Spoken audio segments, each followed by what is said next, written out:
ಅಂತ ಹೇಳಿ ಪೊಲೀಸರಿಗೆ ಪ್ರತಾಪ್ ಕುಮಾರ್ PG ಅವರು ಪಾಯ್ಸನ್ ತಗೊಂಡಿದ್ದಾರೆ. ಹೊನ್ನಾಳಿ ಪೊಲೀಸ್ ಸ್ಟೇಷನ್ ಕಡೆ ಹೋಗ್ತಾ ಇದ್ದಾರೆ.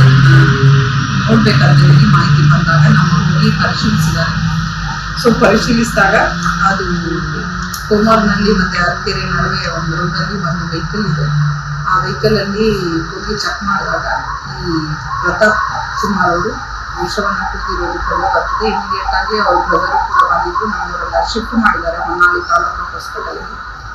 ಅಲ್ಲಿ ಹೋದಾಗ ಡಾಕ್ಟ್ರು ಸ್ವಲ್ಪ ಕ್ರಿಟಿಕಲ್ ಇದೆ ಅಂತ ಹೇಳ್ಬಿಟ್ಟು ಫರ್ದರ್ ಶಿವಮೊಗ್ಗಗೆ ಶಿಫ್ಟ್ ಮಾಡಿದ್ದಾರೆ. ಶಿವಮೊಗ್ಗದಲ್ಲಿ ಡಾಕ್ಟ್ರು ಪರಿಶೀಲನೆ ಮಾಡಿ ಅವರು ಸತ್ತಿರೋದಾಗಿ ಘೋಷಣೆ ಮಾಡಿದ್ದಾರೆ.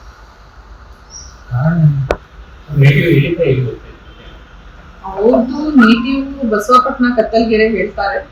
ಅವರು ಆ ಕಡೆ ಶಿವಮೊಗ್ಗ ಸೈಡ್ ಇಂದ ಬರ್ತಾ ಇದ್ರು ಅಂತ ಹೇಳಿದ್ರು ಹೊನ್ನಾಳಿ ಕಡೆ. ಫರ್ದರ್ ಈಗ ಅವರು ಕಂಪ್ಲೇಂಟ್ ಕೊಟ್ಮೇಲೆ ಏನ್ ಕಂಪ್ಲೇಂಟ್ ಕೊಡ್ತಾರೆ, ಏನೇನಾಗಿದೆ ಫರ್ದರ್ ಇನ್ವೆಸ್ಟಿಗೇಷನ್ ಎಲ್ಲ ಮಾಡ್ಬೇಕಾಗ್ತದೆ. ಮೇಲ್ನೋಟಕ್ಕೆ ಇದು ಒಂದು ಪರ್ಸನಲ್ ರೀಸನ್ಸ್ ಇಂದ ಈ ತರ ಮಾಡ್ಕೊಂಡಿದ್ದಾರೆ ಅಂತ ತಿಳಿದು ಬಂದಿದೆ.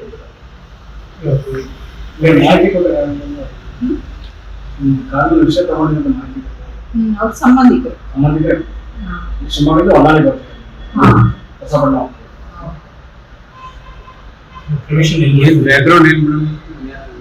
ಬ್ಯಾಕ್ಗ್ರೌಂಡ್ ಅಂದ್ರೆ ಅವರು ವ್ಯವಸಾಯ ಮತ್ತು ಮನೆಯಲ್ಲಿದ್ದೆ ಎಲ್ಲ ಕಡೆ ನೋಡ್ಕೊಂಡಿದ್ರು ಅಂತ ಹೇಳ್ತಾರೆ.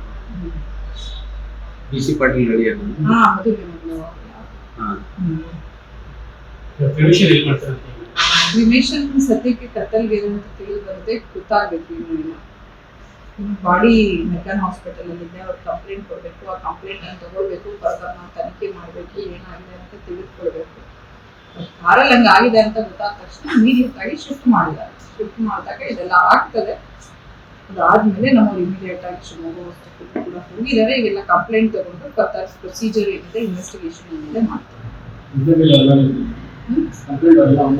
ಹೌದು, ಹೊನ್ನಾಳಿ ಪೊಲೀಸ್ ಠಾಣೆಯಲ್ಲಿ ರಿಜಿಸ್ಟರ್ ಮಾಡ್ತೇವೆ. ಸಂಬಂಧಿಕರೇ ಫೋನ್ ಮಾಡಿದ್ರೆ ಮೇಡಮ್. ಹೌದು, ಅಣ್ಣ ಪ್ರಭು ಅವರಣ್ಣ ಇಲ್ಲೇ ನಮ್ಮ ಕತ್ತಲ್ಗೆರೆ ಅವರೇ ಬಂದಿದ್ರು. ಇಮಿಡಿಯೇಟ್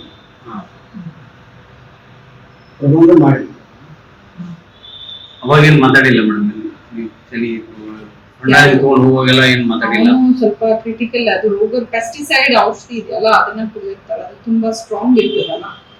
ಸೊ ಹಾಗಾಗಿ ಸ್ವಲ್ಪ ಜಾಸ್ತಿ ಕ್ರಿಟಿಕಲ್ ಇತ್ತು. ಮೋಸ್ಟ್ಲಿ ಕುಡಿದ್ಬಿಟ್ಟೆ ಓಡಿಸ್ತಾ ಇದ್ರ, ಏನಾಯ್ತು ತಿಳ್ಕೊಳ್ಬೇಕಾಗ್ತದೆ. ಏನ್ ಯಾವಾಗ ಫೋನ್ ಮಾಡಿದ್ರು, ಏನ್ ಮಾಡ್ತಾ ಇಲ್ಲ ಫರ್ದರ್ ತನಿಖೆ ಮಾಡಿದ್ಮೇಲೆ. ಹೌದು, ಗಾಡಿಯಲ್ಲಿ ಅವರು ಹೋಗ್ತಾ ಇದ್ರು.